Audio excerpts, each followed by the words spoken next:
Hi guys! In this video, I will try and teach you food photography in 3 easy steps.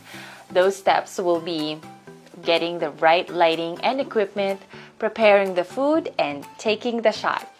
My name is Rose. I am a food photographer and videographer. I am also an online course creator and co-creator of FPS Online. So, let's go! First step, get the right lighting and equipment. So for the lighting setup, I will be using this Godox SL60W with diffuser so that I will have a soft light on our food. If you don't have access to a professional artificial lighting, you can use the sun by setting up your table or your food studio near a window with adequate lighting. If the sunlight is too harsh, you can use a white curtain or thin white blanket to diffuse the light, giving your food a soft lighting. So next, I will be using a table, a backdrop, and some props to make the food visually interesting and to somehow tell a story. Remember, photography means drawing with light. So pay good attention to your lighting when shooting food photography. Now for the equipment, I will be using a camera with a macro lens so I can get a nice bokeh and close-up shot of the food. Of course, feel free to use your smartphone when doing food photography. Just a quick tip. Bokeh is that nice blur that you see in photos, which is achieved using a wide aperture setting on DSLR cameras, but can be achieved using portrait on most smartphones. And now for the second step, preparing the food. You want your food to look delicious and appetizing as much as possible, so make sure to use fresh ingredients and garnish it with dried or fresh herbs to add to that final look. For this tutorial, I ordered banh-mi noodles from Farmer's Table or Farmer's Table restaurant in our town. Of course, you can apply the principles here with ready to eat and food that you cooked yourself. You just have to be creative, especially with props and food styling and plating to turn it into an eye-catching photo.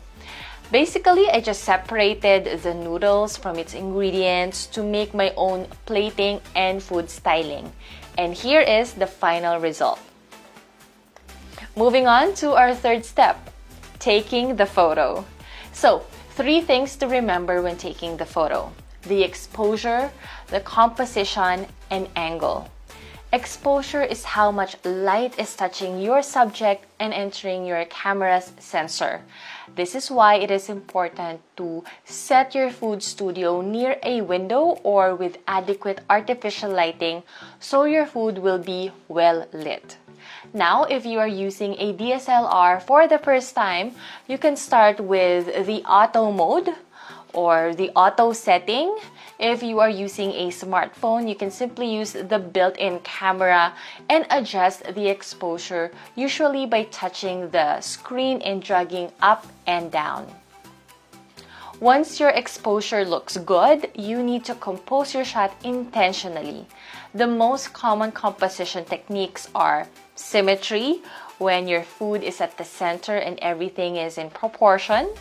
Next is the rule of thirds, where you use this grid line as a guide and position your food or subject at the third line or intersection. There's also layering, where you use layers to add texture and interest to your overall photo, and the use of shapes and lines to draw your viewer's eyes or to lead your viewer's eyes into the subject. Of course, there are more, but these composition techniques are good starting points. Next is the angle. You can take your food photos using these 4 angles. First is the overhead or top view. This is common and famous in Instagram, where you take photos of your food using this position or this angle. Next is the 45 to 75 degrees angle. Then the straight on or lens level. And finally, the close-up or details angle or detail shot. Basically, that is it. Just remember that in food photography, your goal is to make it look appetizing and inviting. I am sure you've heard the saying, we eat with our eyes first. And of course, make sure that it is well exposed and balanced looking. Don't be discouraged if you don't achieve the image that you are aiming for the first time.